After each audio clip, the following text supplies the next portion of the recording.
این تلویزیون دفتر منه، قدیمیه و عملا هیچ کاربردی نداره، فقط دارم به جای یه مانیتور ازش استفاده میکنم. حالا میخوام این تلویزیون قدیمی رو تبدیل کنم به یه تلویزیون هوشمند. قبل از اینکه بریم با هم آموزش رو ببینیم، این ویدیو رو ذخیره‌اش کن چون واقعا کاربردی و به دردت میخوره. لایکش هم کن که باعث قوت قلب ما میشه. بفرست برای چند تا از عزیزانتم تا اونام بهره مند بشن. با هم بریم آموزش رو ببینیم.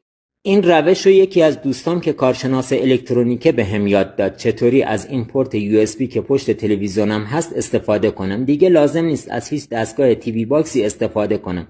دوستان شما هم فکرشو نمی‌کردید این کار ممکن باشه.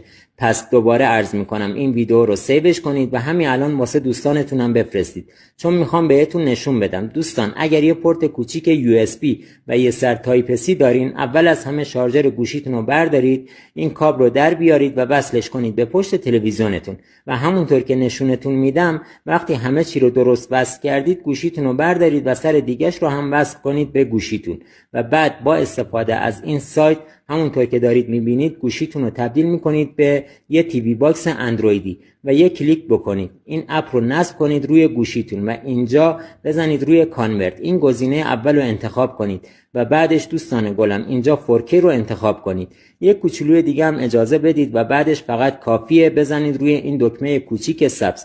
یک کم دیگه هم صبر کنید تا یه آپدیت کوچیک روی تیویتون انجام بشه. ببینید اینجا مینویسه ریستارتینگ. دستگاهتون رو خاموش نکنید. تموم شد عزیزان. بعدش فقط کافیه کابل رو جدا کنید و بکشید بیرون. بعد به سمت راست بکشید تو قسمت کتابخونه و تمام.